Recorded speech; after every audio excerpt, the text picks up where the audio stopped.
Hi, I'm Andrew. Hi, I'm Shelton. And this is Animezing Show.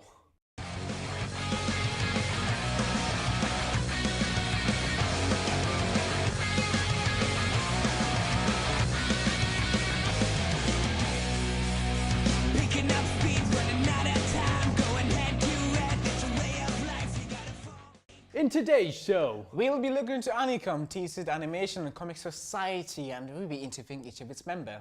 We take a trip down memory lane in our nostalgia section. We review the latest Gundam series, Gundam Build Fighters Try. And we'll discuss the latest goings on in our news segment. So, let's begin with the show. Hi, and we're back again on the Animezing Show. Right now I'm at Animecom and I interview each of its members individually and they'll give me their own opinion on the future of anime and Animecom. So without further ado, let's begin. So my first question is, what is Animecom? Animecom is the Teesside University's Animation and Comic Society.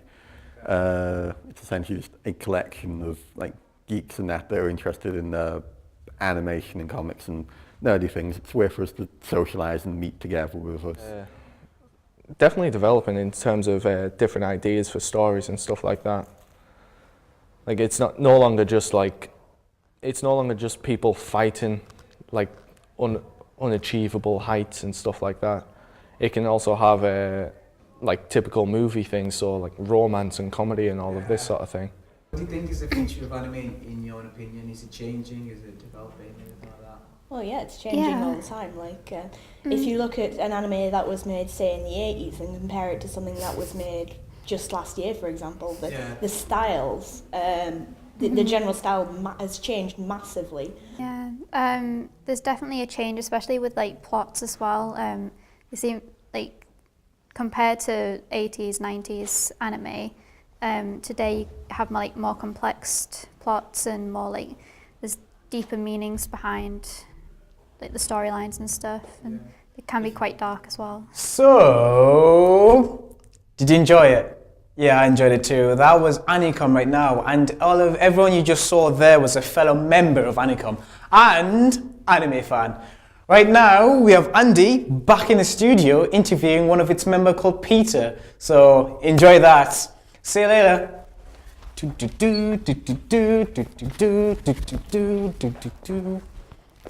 And we're back. We're joined now by Peter, who will tell us a bit more about Animecom.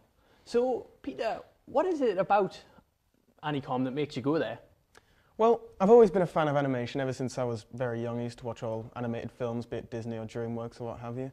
And when I came to uni, I felt like I needed to make an effort to socialise, join a society, and so I thought, what better society to join than the one based around animation?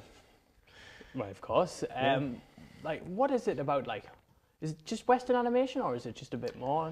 No, we watch a variation of shows. Every other week we watch a Western film and Japanese film. We watch them bi-weekly. And every Thursday we watch a collection of different shows, stuff like Last Airbender, Legend of Korra, as well as all the animes and stuff like that. You see, with Legend of Korra, what are your opinions of it tackling a bit more like serious issues like post-traumatic stress disorder and like lesbianism? I think that it's fantastic. I think that it's not only does it tackle it in a really good way, but it's really important that these sort of issues are shown to children in a way that isn't condescending to them or too difficult for them to understand. And Legend of Korra tackles it in such a good way in that it's good for the children and the children can appreciate it, but it's also enjoyable for the adults to appreciate what they're seeing as well. You said that you went last year to Animecom. Has it changed at all, or? It's improved greatly. Last year the socialising aspect wasn't as good. There wasn't very much communication. The leadership didn't really listen to what people wanted to put on and just put on whatever they wanted. Lots of freshers were at the start of last year, and by the end of it there was 3, including me. This year there's new leadership, everything's much better, there's a much greater social aspect to it. So it's far better, and as a result there's far more freshers who stayed on to stay in the society and pay for membership. So whereabouts is it, and where do I go to get it? Animecom is on every Tuesday and Thursday night at 6 o'clock in OL1. Oh. Well, if you want to go to Animecom and see what it's all about, I mean, head on down, really. But we'll be back in a moment with our nostalgia section. But first, I'll just have to say thank you, Peter, for having you on. No problem.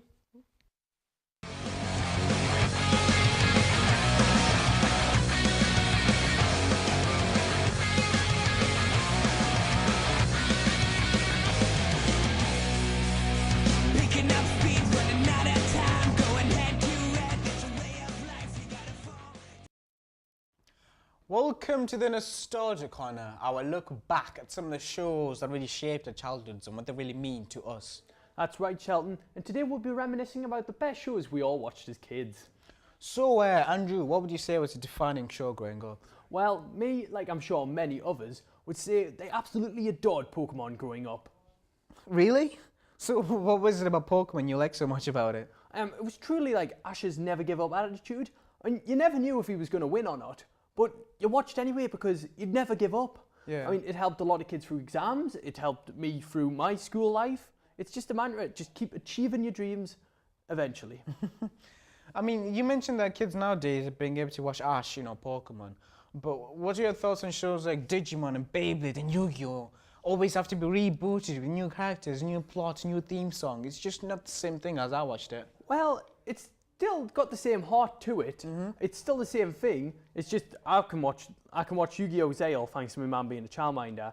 And like, as much as I watched the Yugi and the Pharaoh, kids now can watch Yuma and Astral in their adventures. I mean, it's the same heart, it's the same soul, it's still the same principle.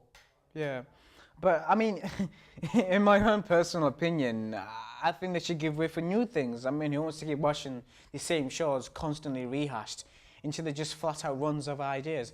There's one show I wish did stay as it was, Beyblades. Oh, I take it Beyblade dominated your childhood as well. Yeah. I remember how cool it all was, Tyson, Kai, the Beyblades, the theme song, the characters. Oh, it was the best. So, did you try and recreate it at all? Yeah, I remember the Beyblade stadium. I remember my Dragoon was one of the best in the playground. It was a lot of fun. I remember, right, whoever had the Beyblade stadium was like the king of the school. That was the one person or the one kid you always had to look on. That kid just became instantly, insanely popular because of that. Those were truly the days. Yeah, they were. But enough about the past, let's move on to the present. We have done a review on the latest ongoings of anime, and it's a really good one, so watch it.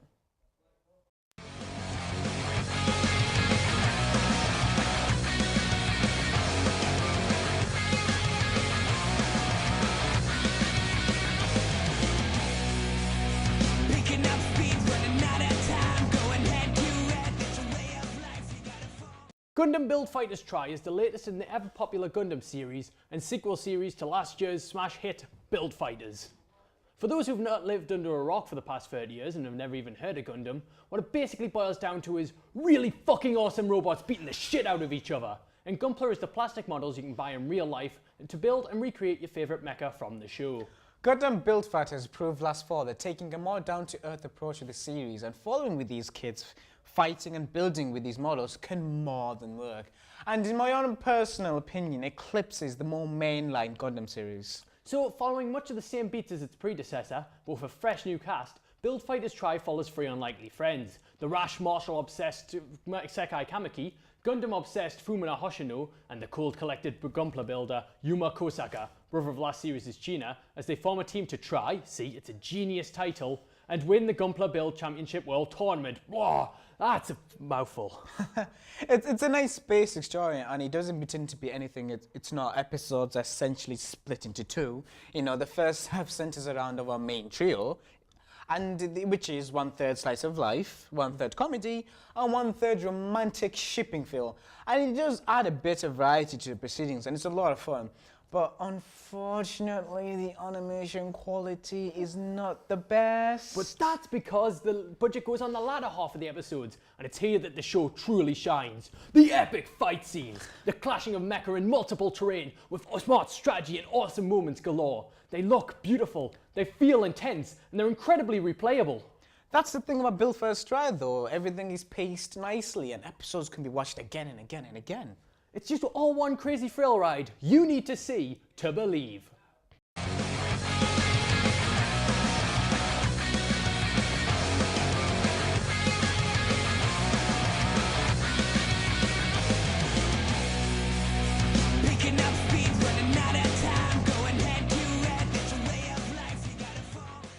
Gundam may feature some pretty great fight scenes, but there's one anime that's probably the pinnacle of epic hour-long fight scenes, which brings us nicely to our new segment, Dragon Ball Z Battle of Gods was released in March 2013, and the English dub was released in October 2014. Dragon Ball Z ended in January 1996, but it is considered one of the greatest anime ever made by Akira Toriyama. Battle of the Gods starts with the Buu Saga, where a new threat appears, apparently the strongest Dragon Ball Z villain of all time. When Goku can't defeat him alone, he must find out the secrets of the Super Saiyan God to win. Battle of the Gods is one of the greatest anime movies to date, and it really does heavily influence the Dragon Ball Z franchise. IGN give the English dub a 7.5 out of 10, praising the animation, fight scenes, and the thrill of the final battle. I strongly recommend Dragon Ball Z fans to watch it. We're all begging for Akira Toriyama for more adventures, and we're rooting for it as well. Lucky for us, the success of the movie has announced a sequel. Here's Andy with more. Well, Shelton, you are correct. Dragon Ball Z Fukatsu no F, the 15th Dragon Ball Z movie, has been revealed. The Fukatsu in the title stands for resurrection, and the F means none other than iconic Dragon Ball villain, Frieza. That's right, folks, Frieza is back, and as we could deduce from the key visual, he's going to be tougher than ever before. The visual also reveals Lord Beerus and as well his assistant Wiz, and show off two new characters, Sorbet and Togma, who may be the key to Frieza's revival. Frieza is a personal favourite villain of mine, so to say I'm hyped is a severe understatement. Unfortunately, it isn't all good news for the anime industry lately, as a local Middlesbrough fan has just been found guilty of possessing indecent and downright pedophile images drawn in anime style. This is not the first time he's been found with this kind of offences, and it's unlikely it'll be the last. It does bring up a few questions though. I mean, with the rise of waifu, meaning choosing an anime wife culture, giving anime fans a really bad reputation. It's people like this with these collections of pornographic imagery and of anime and manga characters, and especially child characters, that make us kind of want to keep my enjoyment of these things under wraps for fear I'll be put in the same camp as them. I mean, basically you have to question yourself. Is it the artists that create the images to blame? Is it the individuals that are hunting them down? Or are we as a society not doing enough to stop this from happening? I'm sure we can agree on one thing though. It needs to stop. In a bit brighter news, however, the English dub casting for Funimation's take on swimming anime Free Eternal Summer has been announced. Todd Haberkorn, best known as Def the Kid from Soul Eater, plays protagonist Haru, a quiet boy who only swims freestyle. Best friend Makoto will be played by Johnny Young Bosch, also known as Ichigo from Bleach. Comedy duo Nagisa and Ray will be played by Greg Aries and J. Michael Tatum respectively, and Haru's intense rival Rin will be voiced by the great Vig Mignogna, who anime fans will know best as Full Metal Alchemist Edo Delric. Overall, I think the casting news is really fantastic, and there's some really strong voices here. I watched the sub during the summer, and the anime is bloody brilliant. If you like sports anime, I implore you to definitely check this out when it hits.